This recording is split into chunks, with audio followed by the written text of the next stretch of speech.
Full disclosure, when I charted the course of my life and set off for the distant horizon, this isn't exactly what I had in mind. Aristotle had this idea that man is teleological. We're driven by a goal, a telos. For as long as I could remember, my destination was never in question. I knew exactly where I was going. Or so I thought. But that was before Oxford. That was before everything changed.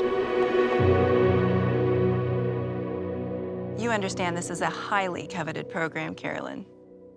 One of the defining characteristics of our students is ambition, a sense of a higher calling. Tell us, Carolyn, what do you want most in life? My teacher says the problem is unsolvable. Well, clearly she doesn't know who she's dealing with. But what if I can't do it? I don't know any other kid that read the Iliad at 7. 6. The Odyssey at 7. You've been given a gift, kiddo.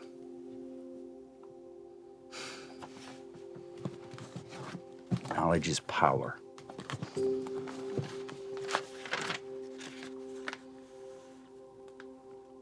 Mark it out.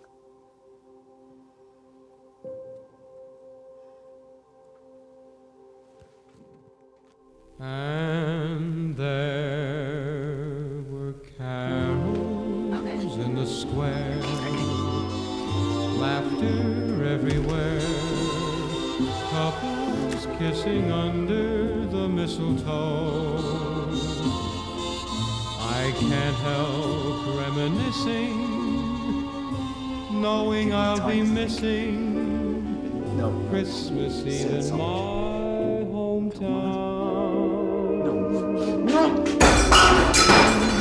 Can erase memories I embrace, those familiar footsteps. In one moment, my entire world imploded.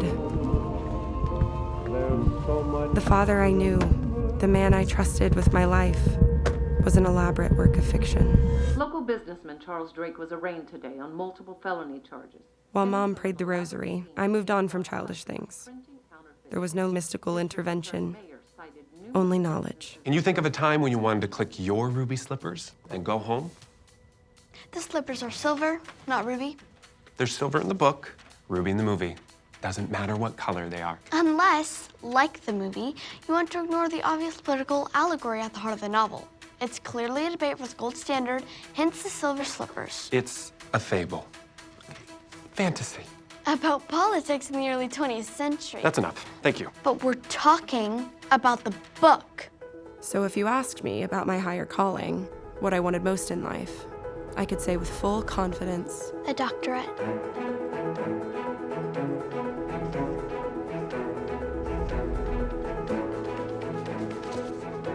I doubled down. I was the consummate overachiever. I breezed through high school without breaking a sweat. As Swinburne said, glory to man in the highest, for man is master of things. That was not a part of the assigned rating list. What do you want me to say? With Dad out of the picture and Mom back to work full-time, we were barely scraping by. So I picked up the slack. And a Dr. Pepper. Parmesan thing is out. Anything else, guys? A couple of things come to mind.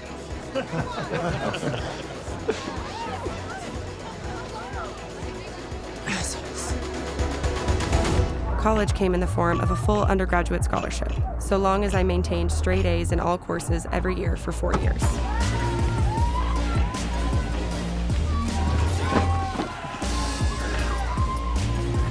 Cool. In short, Donne's Holy Sonnet 14 is a classic subversion by the dominant patriarchy, whether it be the church or the male construction of God, of the threat posed by maternal power or the feminine spiritus. Thank you. Impressive as usual. You presented a thoughtful analysis of the poem. But if I may be so bold, it struck me as a grand adventure in missing the point. Sorry, I'm confused. Donne is saying that anything without eternal significance is ultimately doomed to futility. The truth is in the paradox. Everything else is bullshit. Right. Kara, what I'm saying to you is that your purpose in life is to discern the real from the bullshit. Fortis est veritas. The truth is strong. Of course, you know your Latin, you know many things. But he that increaseth knowledge increaseth sorrow. Am I right?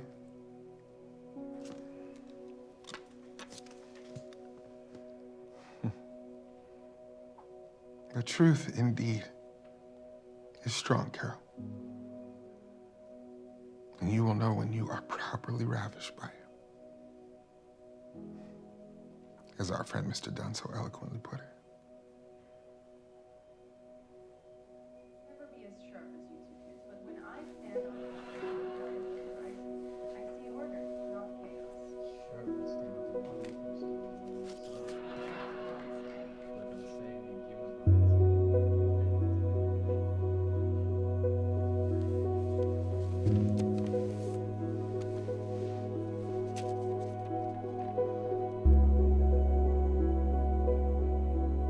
This is a letter from the University of Oxford. What does it say?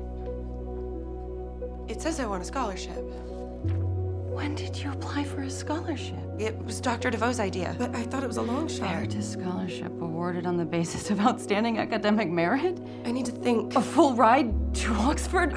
What is there to think about? I'm just in shock. You have every right to be in shock. This is big. I'm so proud of you. It took me about 5 seconds to decide. I was going to Oxford, England for my postgraduate studies. Okay, well, let's start with these papers here. Society and mingling allowance. What does mingling entail? I was on track to get my master's degree in English literature, but it was up to me to decide what period I wanted to focus on. I landed on the Romantic writers, known for their poetic feeling and longing for the infinite. The University of Oxford is not one college. It's made up of 38 self-governing colleges and 6 private halls. I was assigned to Tyrian College, which is roughly 400 years older than America. The school year is divided into 3 terms: Michaelmas, Hilary, and Trinity.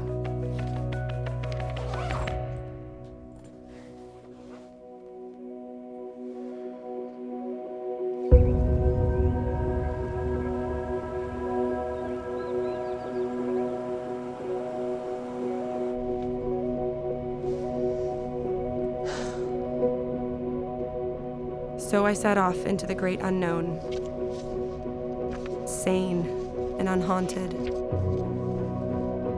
and driven by a singular desire.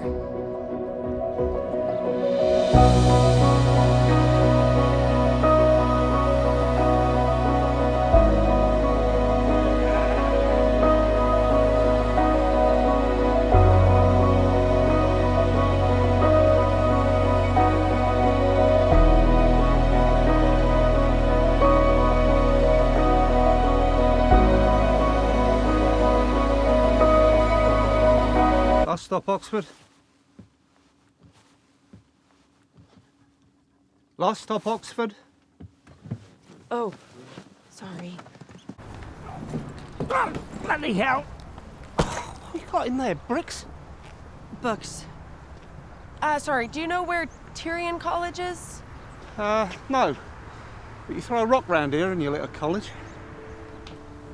Right.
Those doors, they were built in the 14th century to keep invaders at bay. Or at the very least, to trip them up on the way in. Name? Carolyn Drake. Ah, Drake. Postgrad. English. I'm impressed. I'm the porter. It's my job to know. And it's my pleasure to know. Staircase 5, room 7. Oh. Welcome to Tyrion.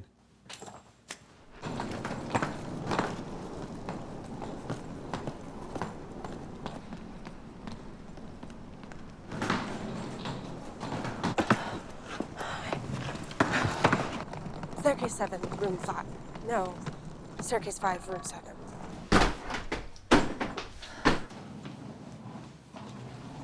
Bloody hell is Penny. Sorry, I don't know who Penny is. She's the accommodation manager. I've got a faulty shower head, the most uneven spray. I'm really sorry to hear that. Did you just get here now, or? Yeah, sorry, Carolyn. Edward. Oh, God. Sorry.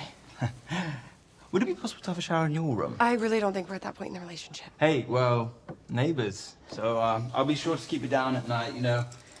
Frequent lodgers at the Edwardian Palace. Oh, God, okay. Yep, I really appreciate that. Thanks so much.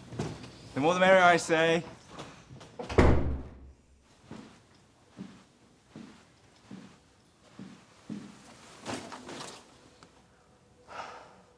Lovely.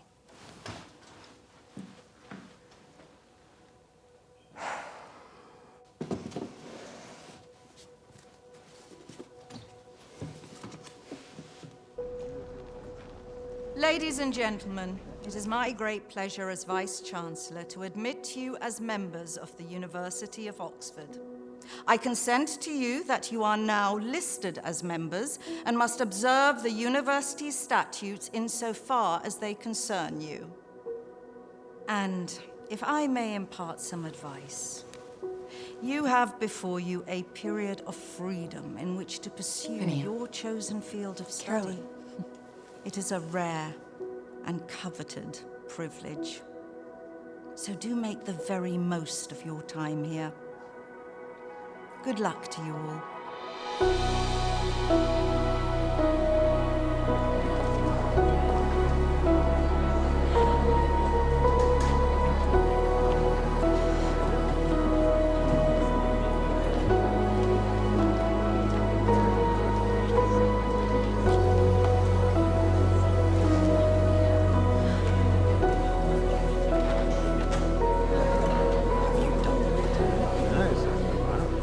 First time in the UK? What gave it away? The stars in your eyes. I'm Hannah. Carolyn, Caro. You can come a little closer. I'm not going to bite, love. Oh, but I might.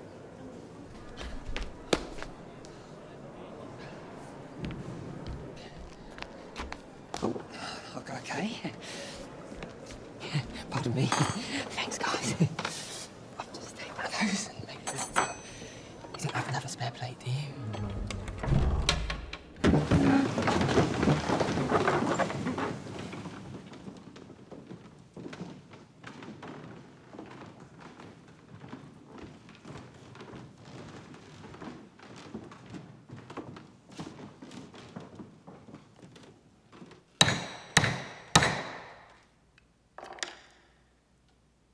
Benedicte Deus, qui pasces nos a juventude nostra, et prebus cibum omne carne, repli gaudio Regina et Knight, letitia corda first female provost of Tyrion. Only took several centuries. Qui tecum et spiritus sanctus et omnes honors, laus et imperium in saecula saeculorum. Amen. Amen. Amen. Amen.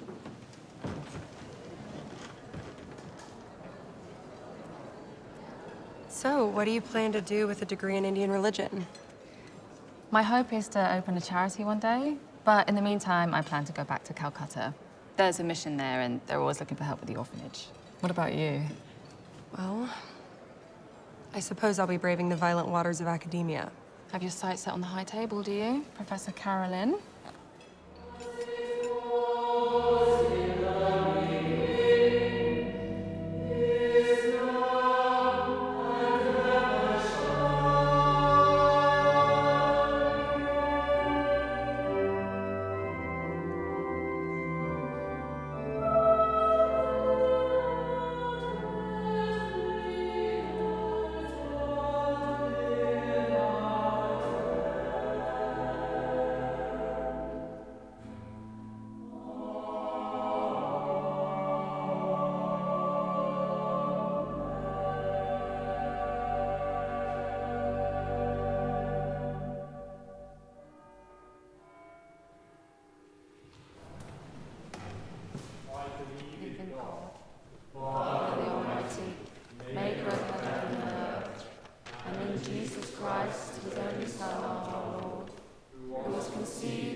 Suffered under Pontius Pilate, was crucified, dead, and buried.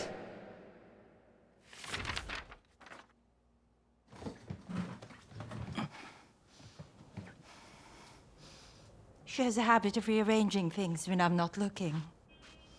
Been doing it for years, the saucy minx. Who? Amelia Cantor.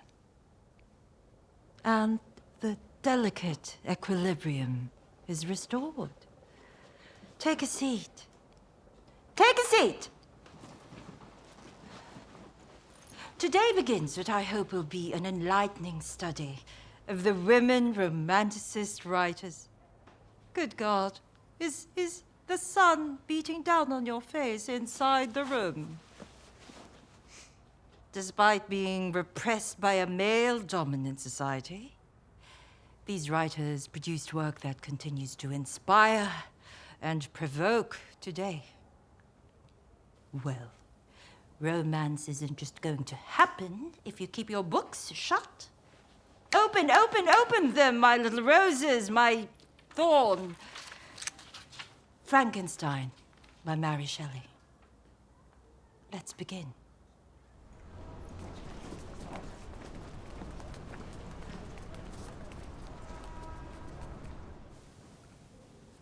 Professor Rutledge is infamously superstitious. Bit of a spiritualist, I've heard. Who is Amelia Cantor, anyway? She was a student here in the 40s. In the what? In the 40s. No. No. We have a strict no-ink policy. The books must be protected at all costs. If you must use ink, you must use the ink station. I am assuming that since you've been accepted into this hallowed place of learning, you have managed to master the basic principles of reading and writing.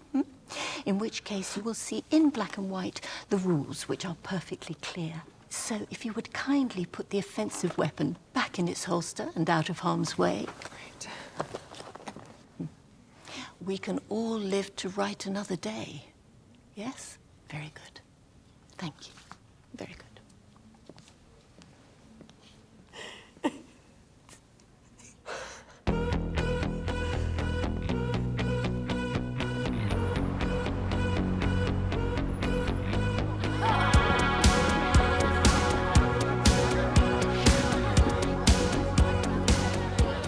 Are you going to read that all night? If I have to. But you're missing out on this great party? Yeah, it's a real rager. Drink up, ladies. What is it? Bucks Fizz. Looks like you're in. I think it's about time Dr. Drake loosened up. I second that notion. Just one drink. Cheers, ladies. I guess I do understand, actually, why it's so important, because those books are priceless. And what if one of them got damaged, you know? What happens then? And McGrath was a compromise, and there's just this... Oh my God. Oh my God, how long have I been talking? A good while now. Oh, your friends, they signaled to you before they left. Signaled. Yeah, they went, like that. Oh, God, I gotta go. Where's my bag? Your bag Where's my is bag? right here. Then that's mine. Whoa! No. Okay. Shit. It's fine, it's fine. Okay. I got it, it's fine. I think we can leave that. That's fine. It's fine. I should walk you back, right? I'm fine. Are you sure? I'm gonna get my coat. Okay. Your mom, have you talked to her since you got here? What do you know about my mom? Well, quite a bit, actually. You were going on and on and on and on. Okay, stupid buck fuzz. Oh, I don't have the international phone plan. You don't have the international phone plan? Yeah. You have the computer, though. You could probably use that, right? It's old. How old? It's like this thick. That's pretty old. Yeah, I'm not particularly tech savvy. Books are my thing. Yeah, mine too. I could help you out with your computer if you like. I don't need your help. Okay, it's optional. So, this is you. I'm not inviting you into my room. Okay, I guess I'll see you at breakfast. I'll see you at lunch. Who are you, anyway? TDH. TD what? TDH. Tall, dark, and handsome. You left out annoying. Yes, you seem very annoyed at being lost in his eyes. Hmm.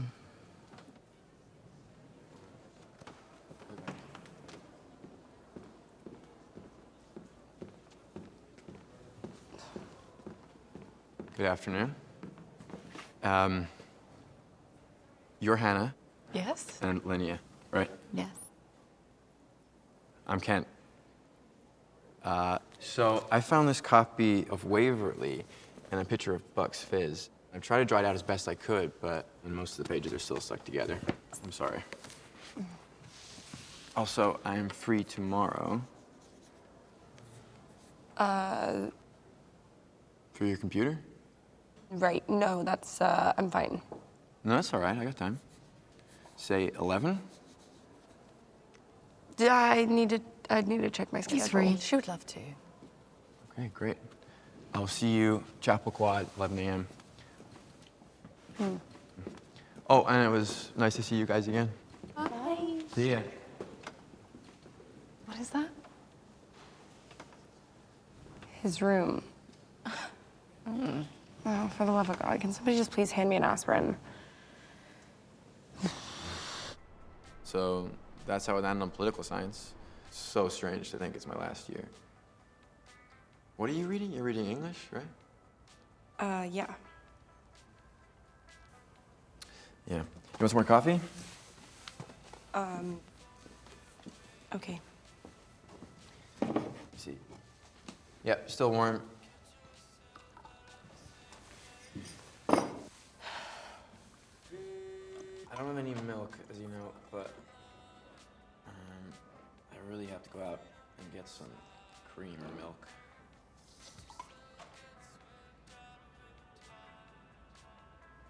I mean, it's pretty good. I don't have a fridge, so it's... Oh, are you going somewhere?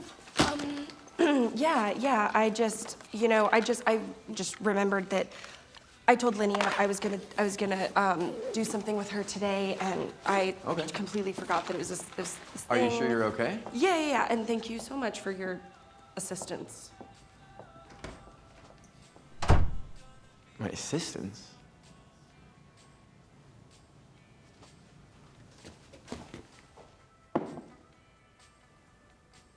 Oh, holy shit.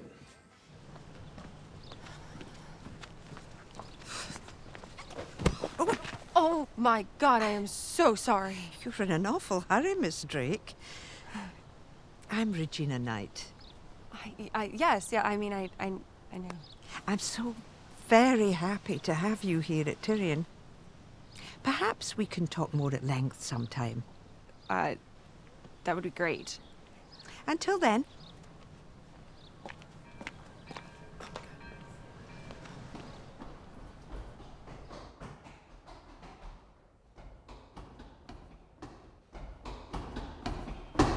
3, 2, and time.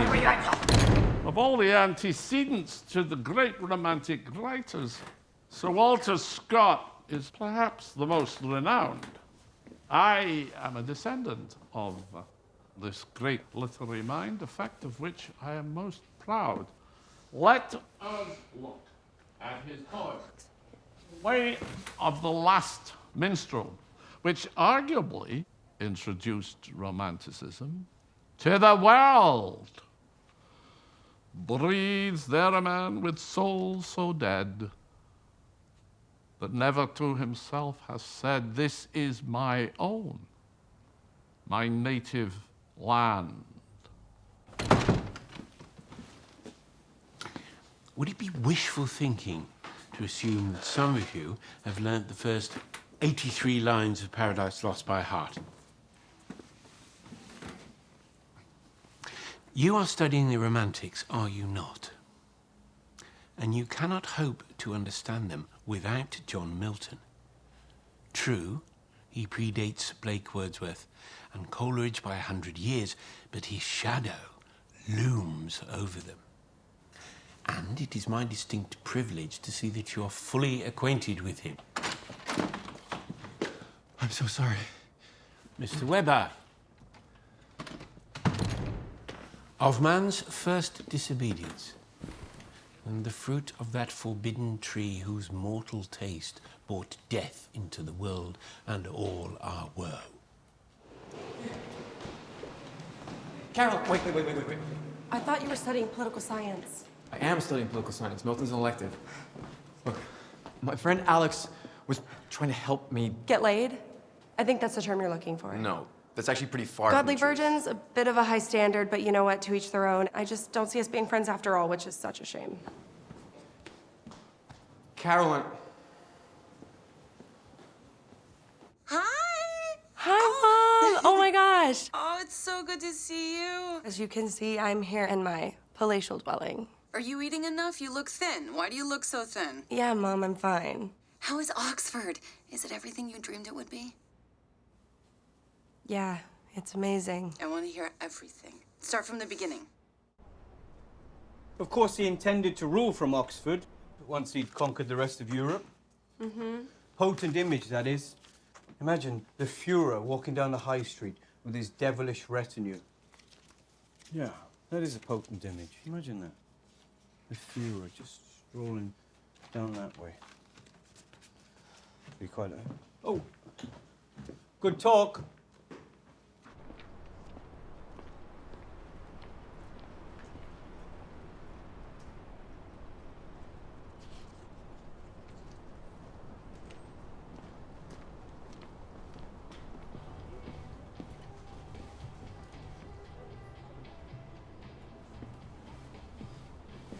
Wow. Surprised you showed. Chalk it up to morbid curiosity. I'll take it. I just ordered another pint. Would you like to order one? Yes, thanks. Or you can have mine. I was about to suggest. I feel like I owe you an explanation. You don't owe me anything. We barely know each other. No, but you think that I'm on some mission to bed godly virgins. So if you don't mind, I'd like to clarify. Okay.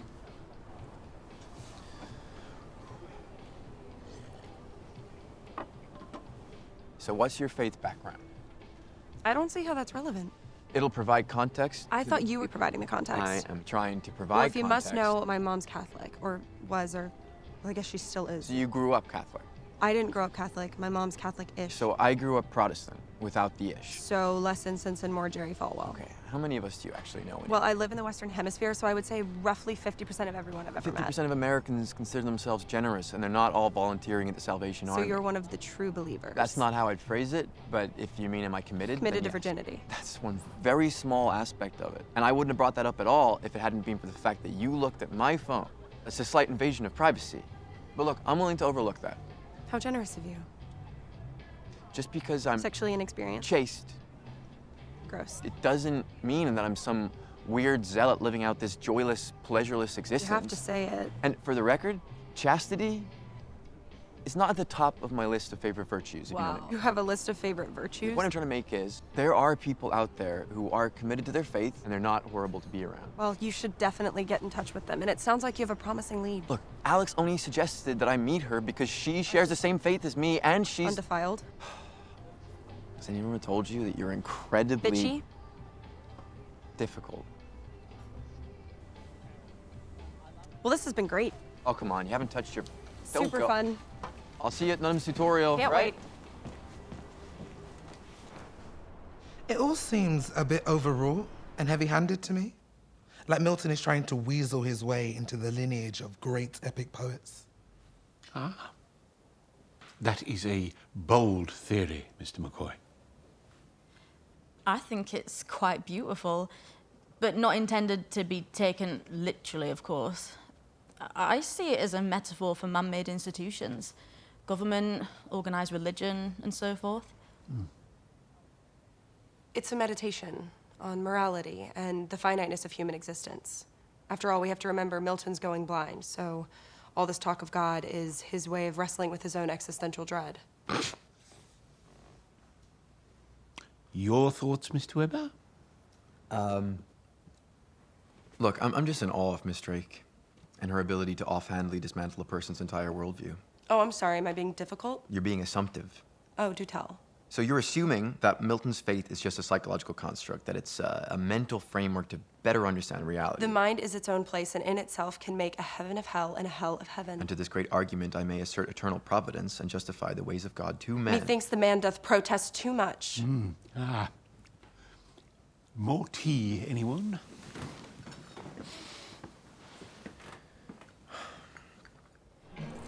How does someone who believes in talking snakes get into Oxford? You realize I'm religious. Okay, well, you're different. He's smug. I'm allergic to smug. Say first, for heaven hides nothing from thy view. Oh, if I'm being honest, I really struggle with William Blake. How could I have been so wrong about him? Blake? Kent. I've got to wash my hair. Oh, fun fact. India invented shampoo. Comes from the Sanskrit word shampoo, which means to massage. Unrestrained lords of the world besides. Every harlot was a virgin once. Well, what's the problem with being a virgin anyway? Nothing. Unless you are one. You poor creature. The point is, we're different and we're still friends. Who says I want to be his friend and try Songs of Experience? What? By Blake. It has some of his more accessible work. Speaking of devout virgins, have a sudden urge to go to confession. Father Michael. I'd like to visit his parish on the cover of Night. Lydia. Nobody's safe from you. He's so dreamy. The Christmas I remember, how everything was warm. The winter chill on Compliments of the season, you miserable reprobate.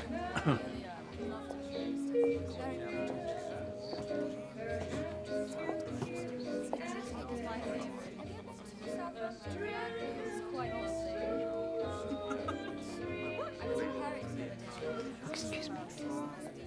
Hello, my dear. Hi. You look lovely. Let me pour you a sherry. Thank you. 'Tis the season to be jolly. What do you know about our guest of honor? Oh, Dr. Sterling. Just that he's a highly respected scientist. I'm sure the conversation will prove to be enlightening for all of us. Cheers. Cheers. Can I borrow you for a moment? Of course. Excuse me.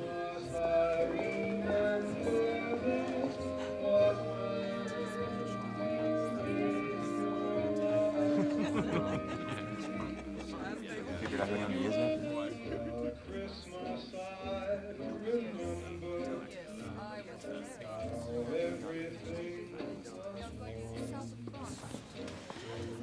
What are you doing here?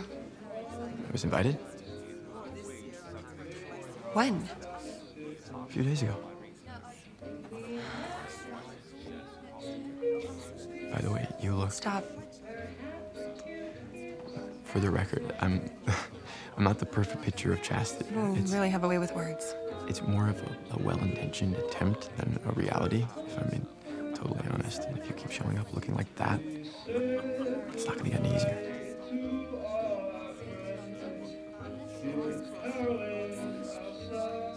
It's a bit strange, isn't it? Being on the other side of the curtain.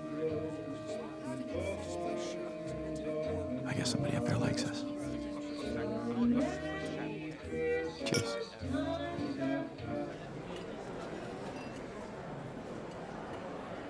The dimension of time continues to confound us. It slips through our hands. Dr. Sterling, I'm curious. Do you believe in a higher consciousness? Something outside and above the created world? Oh, for God's sake, Terence. Precisely, Margot.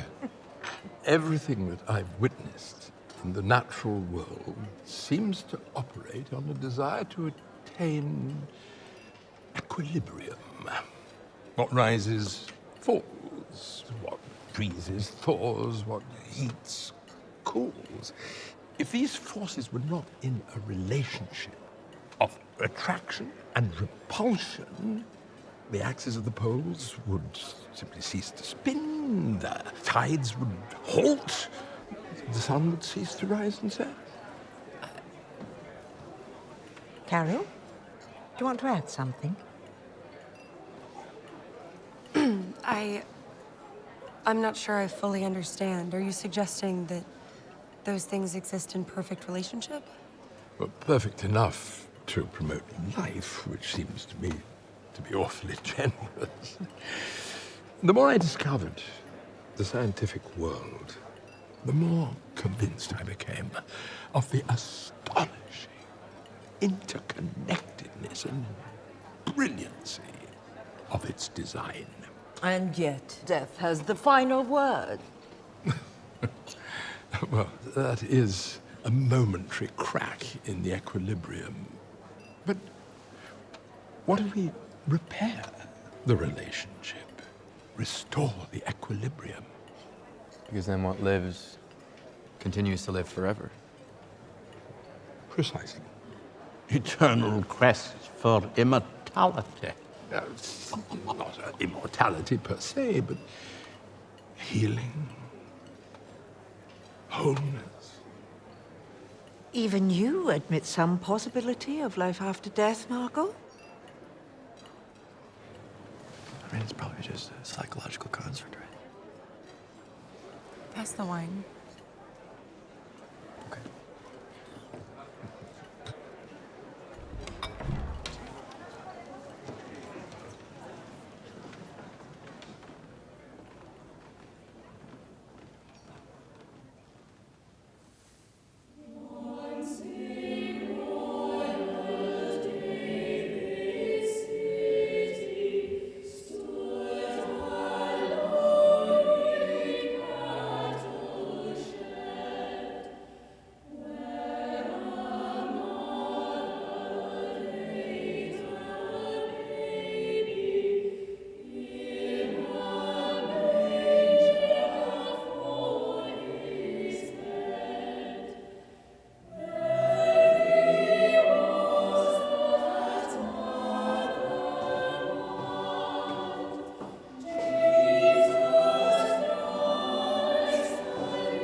You should probably be in bed, Edward.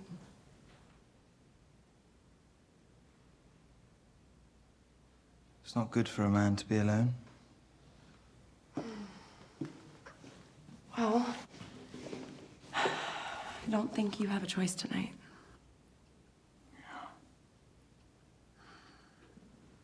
You know, autonomy does get damn lonely from time to time.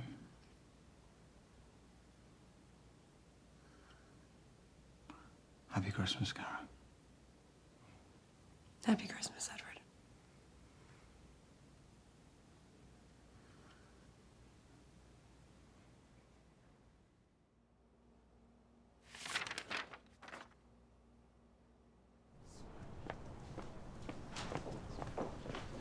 I have such a good idea. God. We just start from scratch. Nothing ever happened. Start over. What do you say? For what purpose? For the purpose of resolving that which was left unresolved. Ah, but perhaps that which was left unresolved need not be resolved. But you're forgetting that there's precious little that cannot be solved over hot chocolate. What do you say? Where are you going? Do you want a hot chocolate? Do you want to get hot chocolate with me? With you, I'd rather take a cold bath. You want to take a cold bath with me? Okay. Hilarious. Ha ha ha. So why are you in such a hurry? Well, if you must know, Provost Knight invited me to dinner. Provost Knight invited you to dinner. Wow. I didn't know you guys were so tight. Well, there's a lot you don't know about me. I know, and it's killing me. Come on. Uh-huh.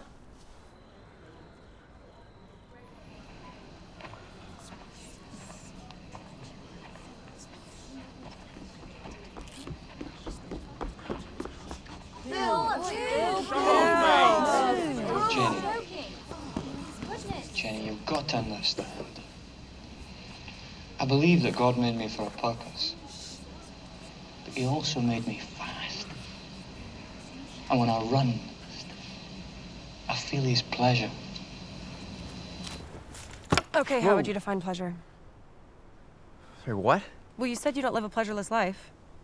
I don't live And a I'm not pleasureless talking life. about sex because obviously you wouldn't have much to say on that subject. Okay, I'm more you. talking about the kind of pleasure that Eric Little felt when he ran. You know, like it was what he was made to do. Or the feeling you get when you're struck by the beauty of a poem or the colors of a sunset. Okay. Or I guess in your case, some mind-numbing theological concept. Okay, I see you're on a roll today. But it did get me thinking. When have I felt that? Because I have felt it, or something like it. But how do you define it? Because happiness is too shallow, pleasure is too fleeting. Okay, let it be noted that a student of the Romantic poets is struggling to find the adequate vocabulary to describe an emotional experience. I'd never said it was emotional. Didn't you? No, it's something else, something deeper. Okay. Come with me. Okay.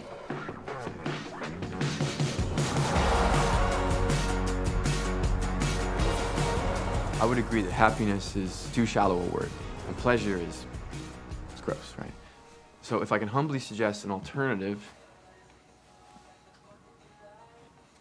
Surprised by joy. You stole that from Wordsworth. Well, then you're in good company. I've only ever associated Lewis with his children's literature. Well, he was a fellow at Magdalen, and he was a chair of Renaissance and Medieval Studies at Cambridge. This is the closest thing we have to an autobiography by him.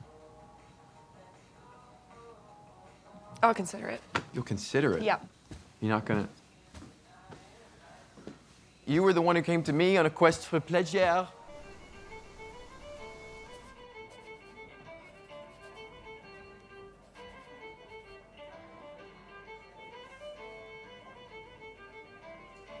Can I help you?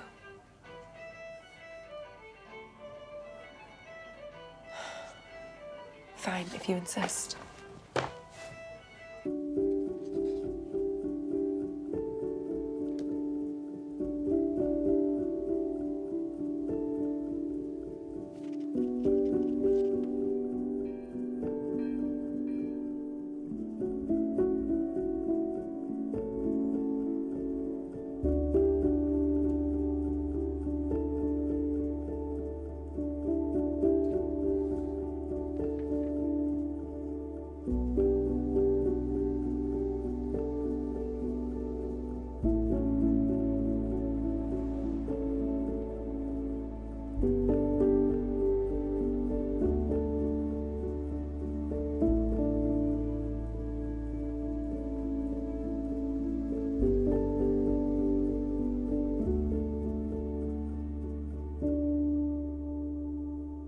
It wasn't horrible. The bits about joy were interesting. The idea that joy is distinct from pleasure, and how sex is often used as a substitute for joy. Which, obviously, you wouldn't know anything about that, but I'm sure you'll learn when you get older. Do you have any other jokes apart from that one? He has this way of describing things that defy description. Like his notion of inconsolable longing. It's quite beautiful, actually. Yeah, it is. This guy probably had some deep, unfulfilled desire. No question. There was yearning in those bones. So when has Carolyn Drake felt the stab of inconsolable longing? I don't know. Okay, I'll go first. 10 years old, I'm in Kansas for my great-grandmother's funeral. After the service, the stars are coming out. And I go upstairs and I jam open this window and I sit out there, my legs dangling outside. And there's this vast cornfield, and the stalks are blowing in the wind, and it's like a sea, it's undulating. And I can hear this very faint music. And it's just echoing, it's very ghost-like, and I don't know, it just breaks me. Well, what was the song? Pour some sugar on me. Can't change my ups and downs. Well, it's not a lot going on there. You're not wearing your collar. Sometimes I like to go undercover. Do you? Yeah, our Lord didn't walk around in priestly vestments after all. Father, care to join me in the blessing the Irish? That'd be grand, thank you, Edward. Have I said the wrong thing? I find casually dropping the name of Christ into the conversation gets an instant reaction. And the air is sucked out of the room. Once upon a time, the faithful invoked his name, and the air rushed in. You'll be pleased to know that Caro is reading C.S. Lewis.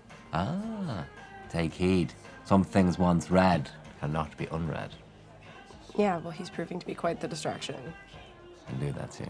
Oh, tell me we've ventured out of the treacherous territory of politics and religion. Come now, Sir Edward. Tell us where you stand on the Son of Man. I stand on the side of a good pint. Cheers. Eat, drink, and be merry, for tomorrow we die. Good enough for me. All well and good, unless tomorrow we rise. Ah, like zombies. Like real men, fully and splendidly alive, as your new acquaintance Mr. Lewis puts it. You lose me at life after death. Not life after death. Life abundant, now and into eternity. I think we all have very different ideas on what constitutes an abundant life. Come around later, I'll show you a few of my ideas, love. A spiritual experience, I'm sure, Edward. Think so? To whom the arch enemy, and thence in heaven called Satan, with bold words, breaking the horrid silence, thus began. Excellent enunciation. On to Mr. McCoy.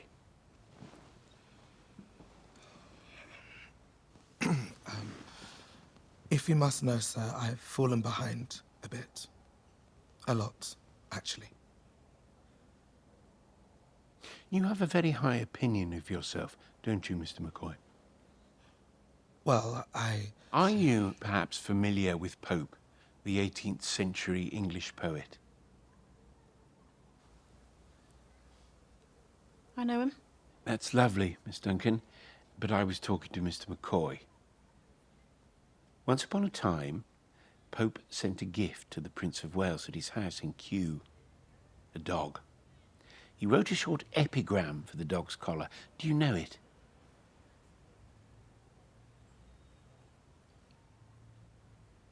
I'm His Highness Dog at Kew. Pray tell me, sir, whose dog are you?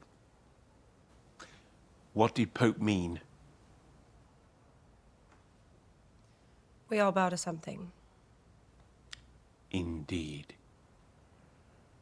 We are not, after all, masters of our own fate. We are not all-knowing, autonomous, or self-sufficient. We all, consciously or unconsciously, bend the knee to something greater than ourselves. Even you, Mr. McCoy. Miss Drake. I'm so sorry. I I could just use a couple more days. I promise it won't happen again. Shall we say next Thursday? Thank you.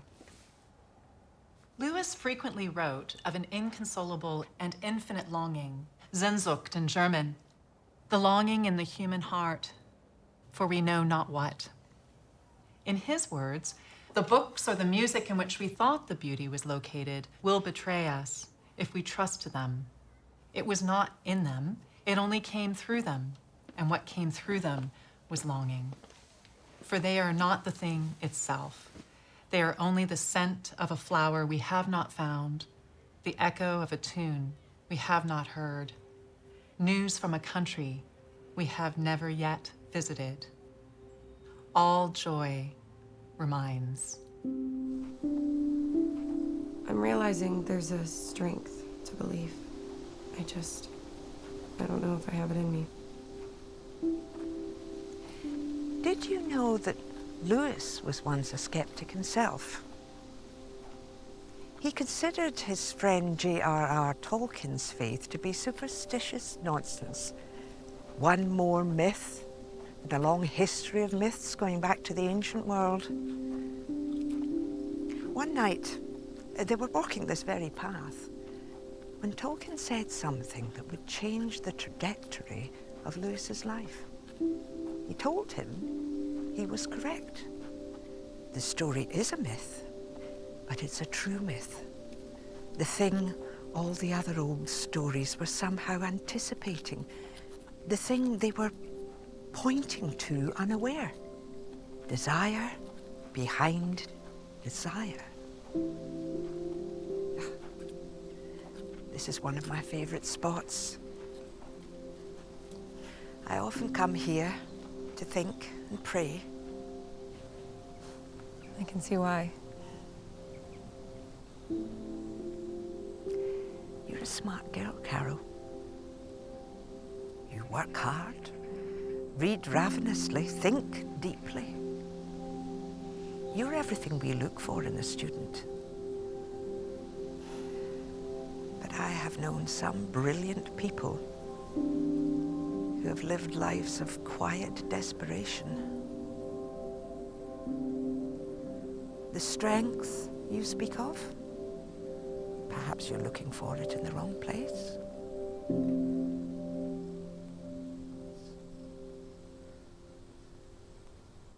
So, about the stab of inconsolable longing.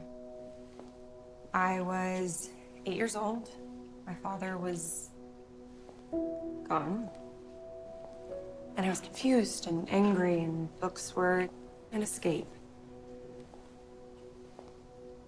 I remember exactly where I was sitting in the corner of my room when I opened this big volume of poetry right to Shelley's Mont Blanc. The everlasting universe of things flows through the mind and rolls its rapid waves, now dark, now glittering, now reflecting gloom. And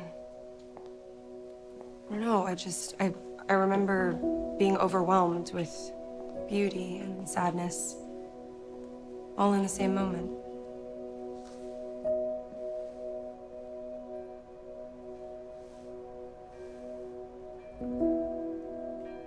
Meaning cannot be deciphered in and of itself. It exists within a system of signs. Signs which are constantly signifying other signs, but which are themselves incapable of leading us back to the source of the sign itself. Made him the authority. This is why truth can only ever be relative in nature. We can't know what we don't know. We are indeed limited by our own self-referentiality. So then why should we trust him? Who was that? Come on, don't be shy. Who was it? Grey cardigan, yes? Stand up, please.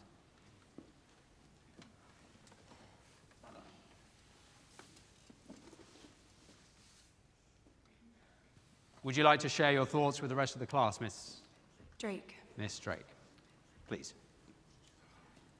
Well, you said that truth can only be relative, but if that's the case, how can I trust you? Tell me, Miss Drake, are you familiar with the Moro reflex? The Moro reflex is an infantile response to the sensation of falling. Indeed. The infant opens its arms, closes them, begins crying. What does this tell us? That babies don't like falling. It tells us that humanity feels the need to cling to something tangible in the face of distress. We are, all of us, at the mercy of a combination of instincts, drives, emotions, reflexes, flailing infants in a deterministic universe. That's actually pretty good. I should write that down.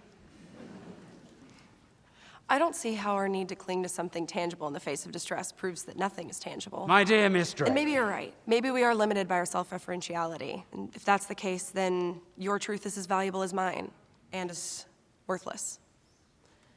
But maybe you're wrong.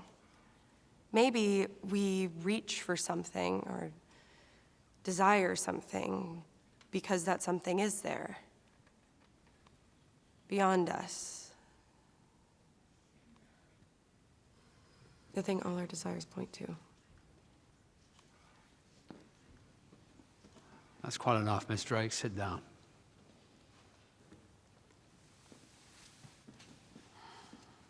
What has gotten into you?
Apparently, you've been spending a lot of time in St. Mary's. How in the world would you know that? I know all things. Hmm. So what do you do in St. Mary's? I sit and I read. What, like the plaques?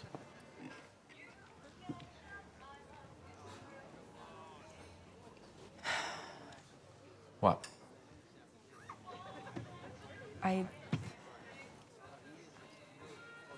You're religious. Sure, okay. And I'm not. Yeah? So, by some secret law of the universe, we can't date. All right, I'm gonna need you to tell me more about the secret law of the universe. And do you consider this a date? I gotta go. No, you don't have to go. Are you every time?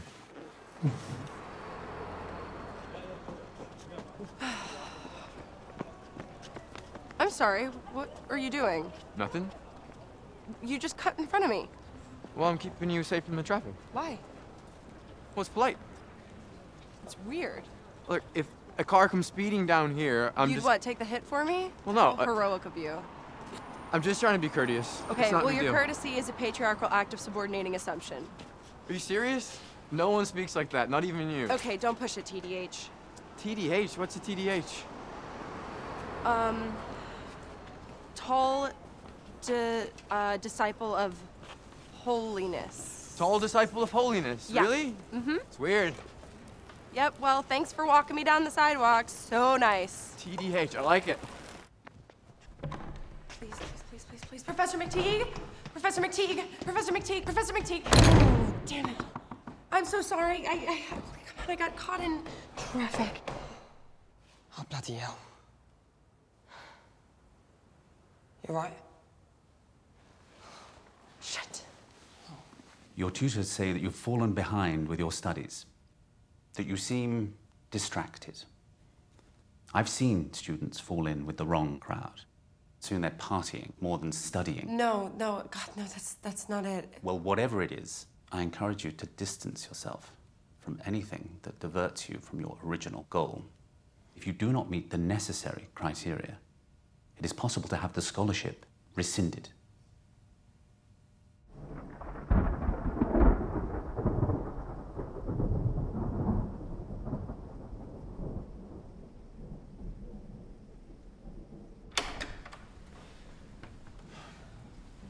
I come in search of milk. Do you have any milk? Yeah, it's in the fridge. Thank you, thank you, thank you. I just didn't really feel like walking in the rain. It's absolutely miserable out there. Hey, what would you say about a hot chocolate break? I really can't. Why not? I just have a lot to do, okay? And I need to stay focused. Okay, but I mean, you also need to take breaks. It's important to take breaks. I can't afford to take any more breaks. We'll see how you feel about that tomorrow. Okay, right? can you not take a hint? What? This is why I'm here, to work and earn my doctorate and get on with my life, not to have pointless conversations and afternoon tea. Carol, I know you... Whatever you think this is, I can assure you, you're wrong. I let myself get momentarily distracted and it was obviously a mistake. You ever considered, even for one moment, that maybe you're not here just for a doctorate? Maybe Listen, there's you're other not hearing experiences that are what I'm important. saying. Earlier today, I had to sit and listen as someone explained to me that I was in danger of losing my scholarship. Do you have any idea how hard I've worked for this? I'm sorry, I never intended to get in the way of your studies. Okay, because who could deny you the perfect picture of chivalry, right? Well, guess what? I don't buy what you're selling. You act like you're different, but you're not. You'll trick me into trusting you and then make promises that you can't keep. And what then? What was it all for? I'd like to avoid that inevitable catastrophe if you don't mind. Carol, that doesn't have to be our story. I can't be whatever it is you want me to be. Okay. Please leave. Okay. Guess I'll go to the store.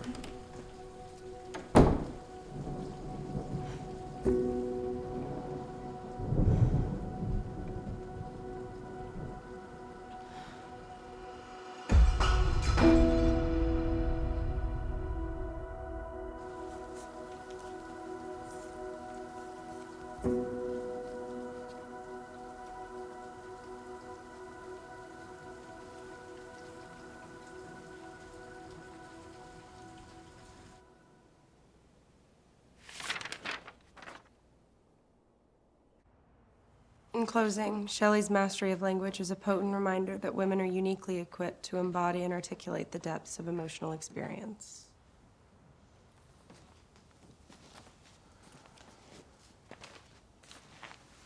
Who's next?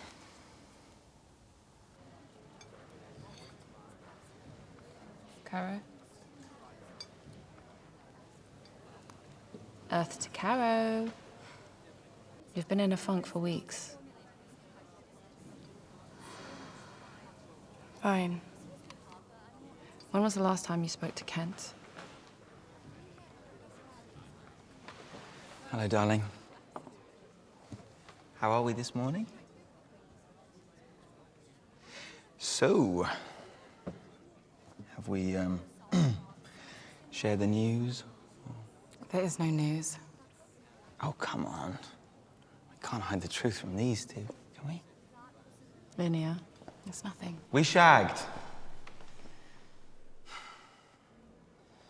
Feels good to say that. Feels really good.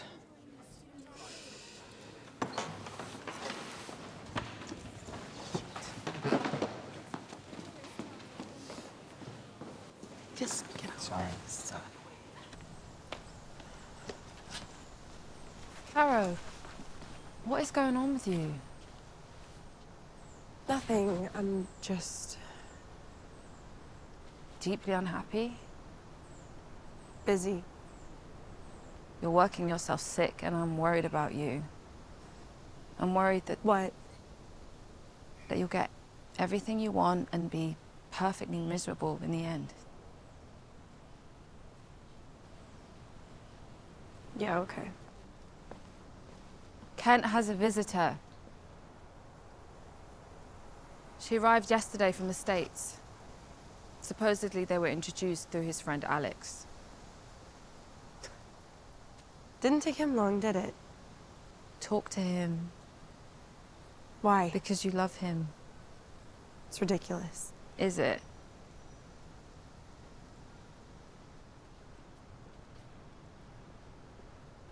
I've got a lot of reading to get in. I'll catch up with you later.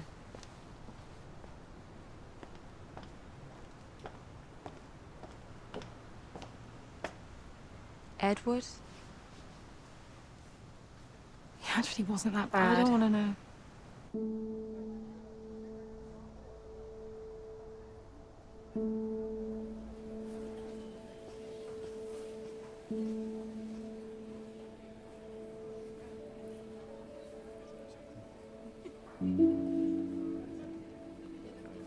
I don't know. I don't.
Carol! Why are you following me? Let go of me! I've been trying to let go of you. Well, clearly you're not having any trouble. What are you talking about? You were the one who pulled away from me. A choice that's looking wiser and wiser by the second. I'm sorry, why are you upset? You said that you wanted to concentrate on your doctorate. I do! I'm just marveling at how quickly you moved on to greener pastures. Oh, that's not fair. I mean, it's not even Oh, accurate. please do mansplain it to me. Okay, stop pretending like you don't care. I don't care! I'm sick and tired of your bullshit. All right, you wear this brave face, but inside you're just as scared as everybody else, okay? You have no idea what you're talking about. You're afraid to let yourself be loved because it's a step into the unknown, and nothing scares you more in the world than the unknown. You pore over the words of dead people. You study them and you analyze them, but you don't let yourself feel those same things. I'm sorry your dad abandoned you. It doesn't mean that I would have. Don't act like you know anything about my life. You have no idea. I hate to break it to you, Caro. You don't have the market cornered to disappointment. You do not know what I've been through. No, you're right. I don't. And I know that you have every reason to be angry. You have every reason to be confused and to push everyone away. But is that what you want? Is that what you want? Do you want to be alone? Do you?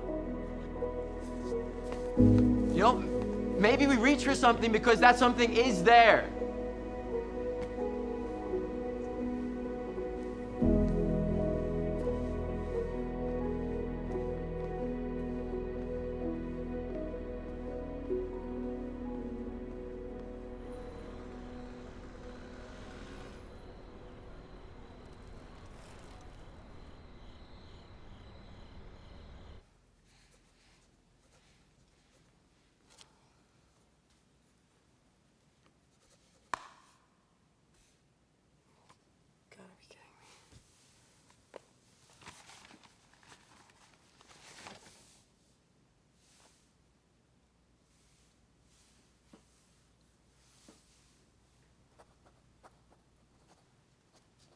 You.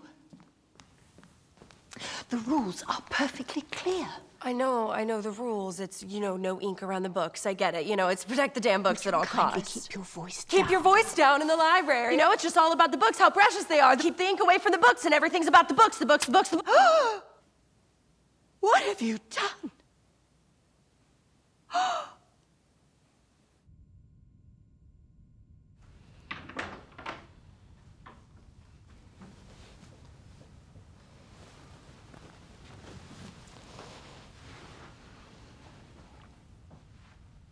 Can I have a word with her alone?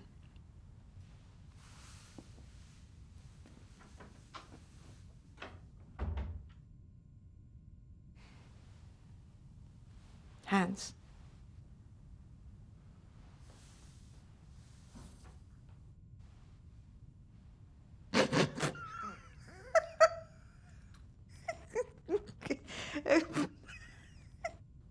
Oh, my dear girl. I'm going to my cottage in the Cotswolds for the weekend. I'd be delighted if you joined me. Unless, of course, you prefer to stay here.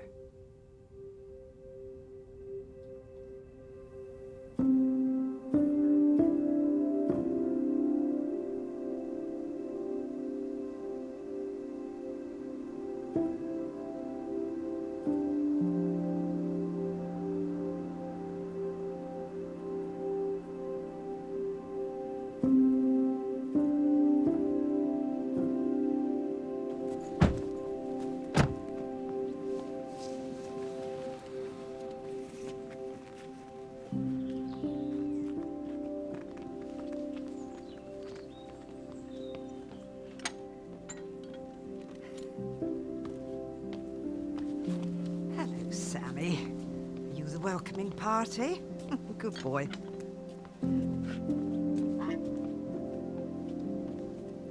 Hi, Sammy.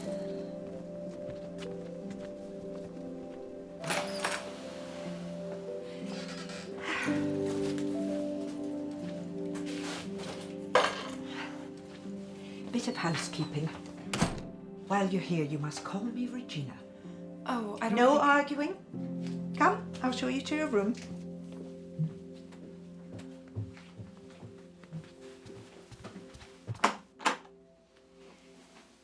This was my husband's old study. My, how he loved this room. Back in those days, it was a bustling, busy house. This was his refuge.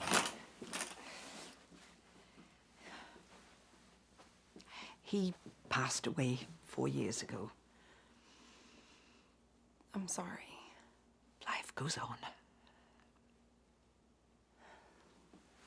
About what happened... Don't. You're my guest, and you've nothing to apologize for. I'll get you some towels.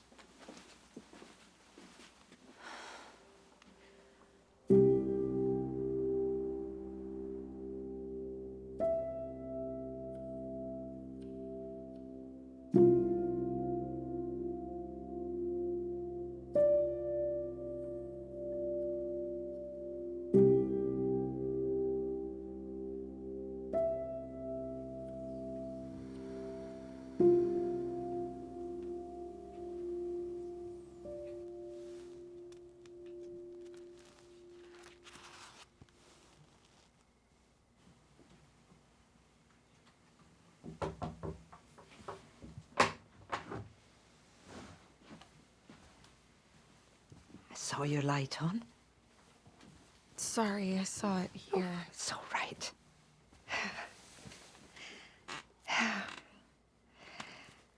After Henry died, I had my share of restless nights.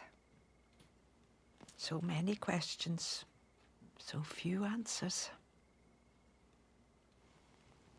You seem so strong, so settled.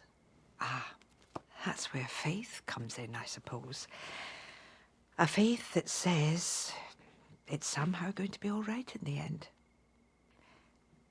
Doesn't take away the pain, but it does make it more bearable. You know, you're not at all what I thought you'd be like. Disappointed? No, it's just... all I've ever wanted was to be someone like you. Someone who's carved her own path, who's accomplished and confident and intelligent. But you're so... unimpressed with myself?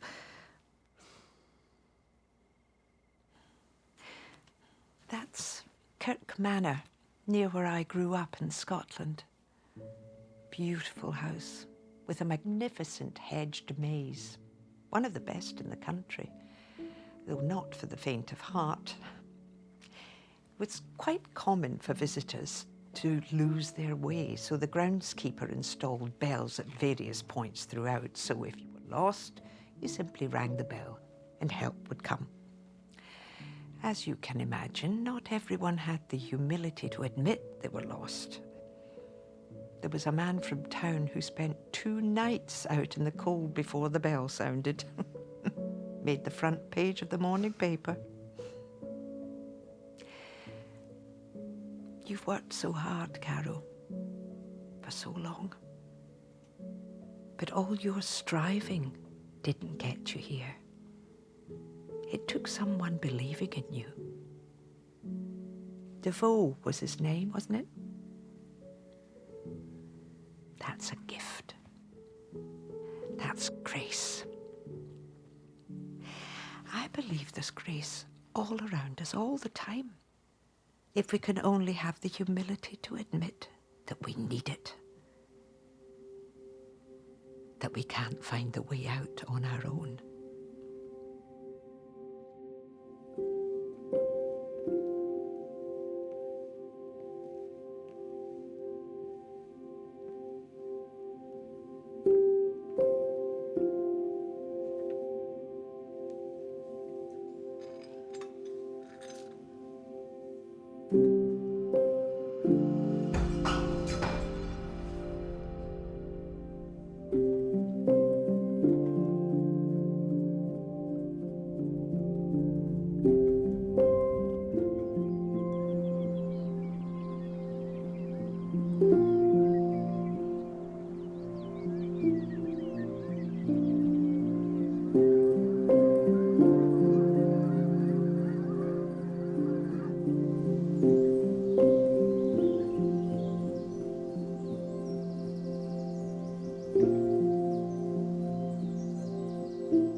So, Caro, are the rumours true? You've joined Father Michael's pious flock? It's only a matter of time. Ah, what can I do to convince you to join the normal world? What is normal, Edward? You don't need religion to find meaning. Look at me. I create my own meaning, yeah? Do you? Isn't that right, Linnea, darling? Get off. But don't you ever worry that you'll get to the end of your life and just wonder what it was all for? Of course. That's why I want to die very old and in my sleep, next to this lovely lady, perhaps. Yeah? To ease into nothingness, not to find out with your dying breath that you've been tricked all along. I don't want to know, see? Sometimes it's easier to just leave after sharing a cigarette. I want to show you something.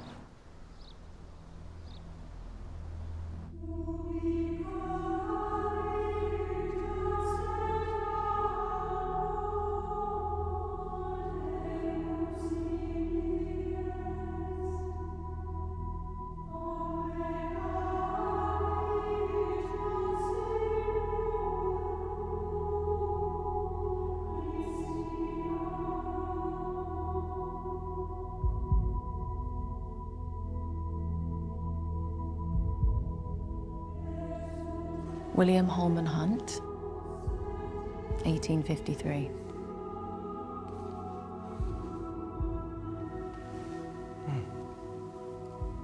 It's quite lovely, irrespective of the subject matter.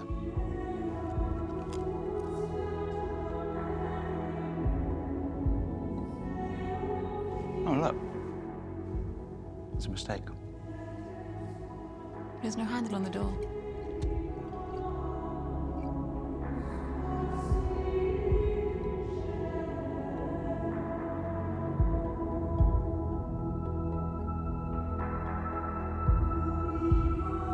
the door can only be opened from the inside.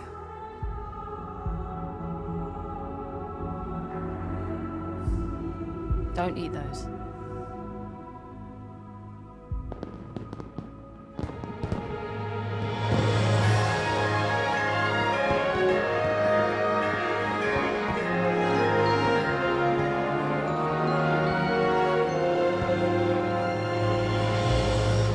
You're making me confused.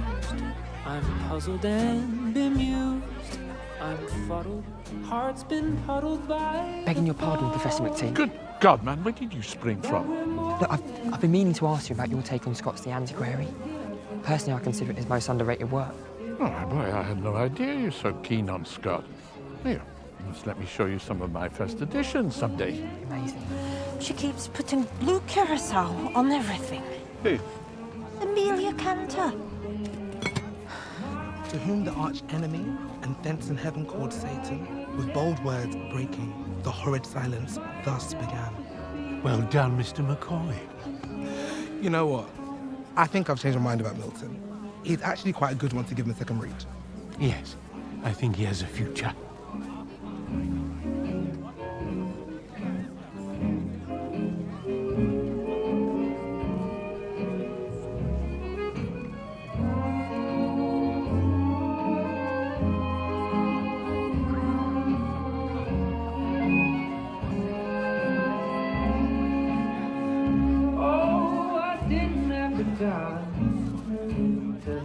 Okay, so I feel like I owe you an explanation. Me too. What do you say we resolve that which was left unresolved? I think that would be such a great idea.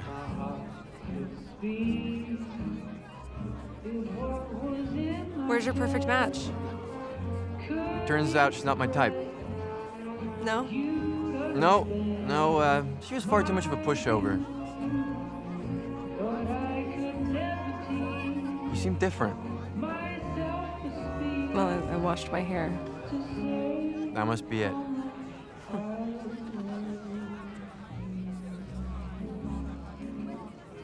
Do you want to see the best view in Oxford?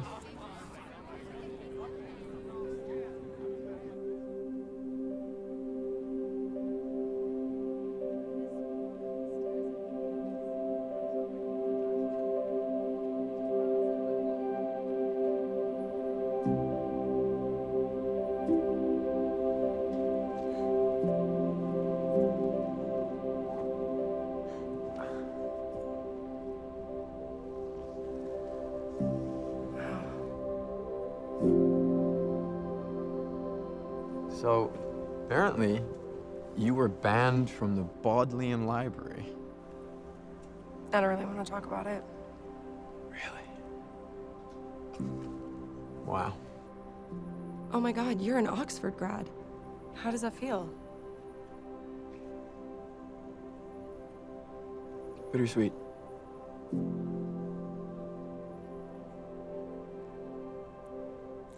I hear Blackwell's is hiring. Yeah, the thing is, I actually already have a job offer. It's for a think tank, which is basically a consulting firm.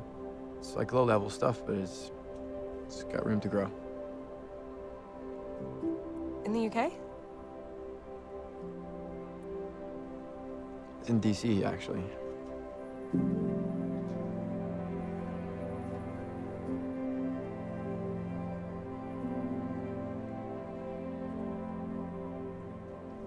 How long do you have to decide? Well, I've already accepted. I leave tonight.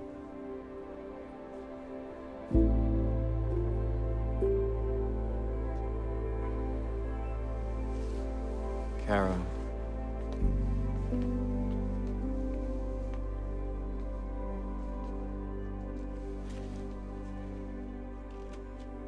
What am I to you? What are we? What do you want us to be?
My taxi is waiting.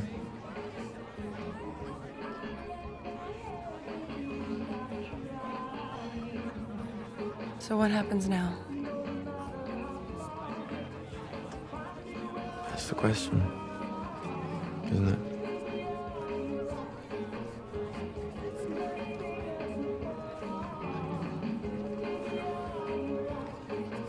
Carol. Don't say goodbye.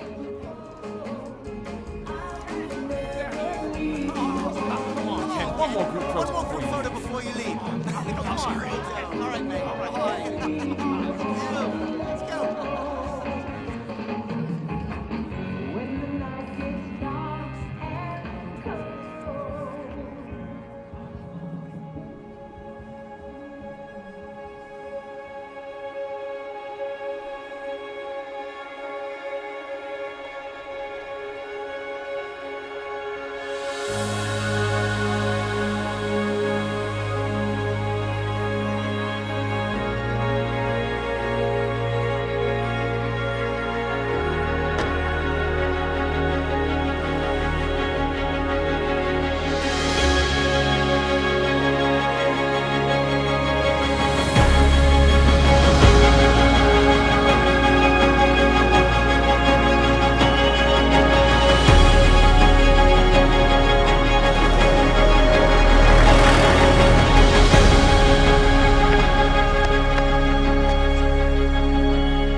All right, miss. Where are you supposed to be?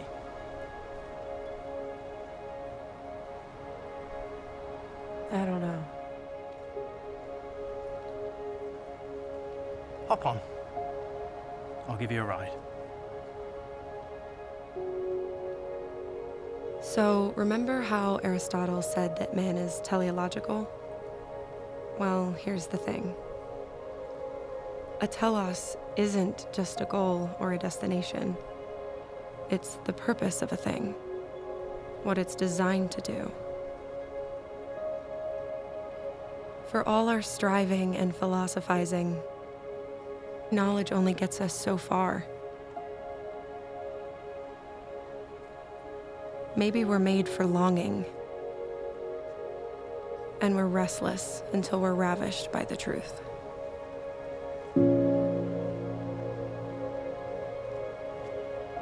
So what happens now?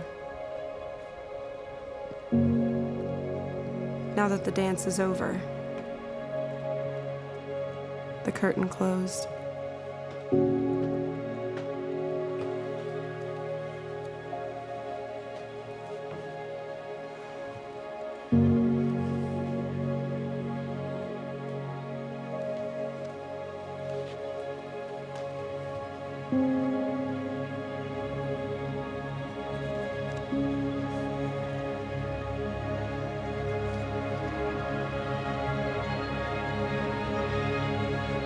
That's the question, isn't it?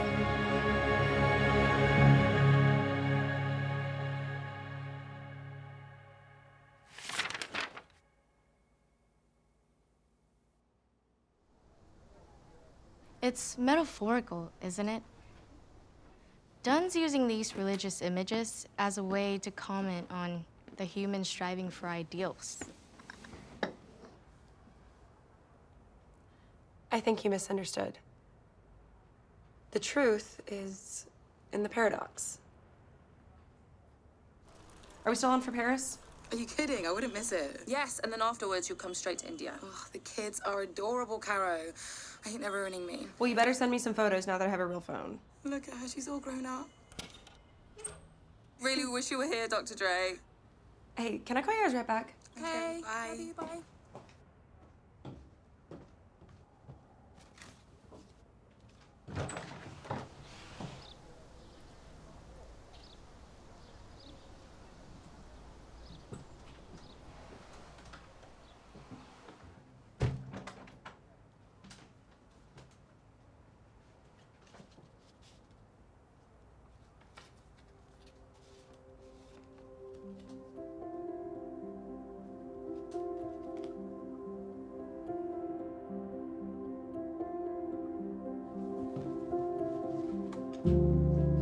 The truth is in the paradox. Death to life, pain to glory. Seeds sown in winter burst forth in spring. Hope eternal, world without end.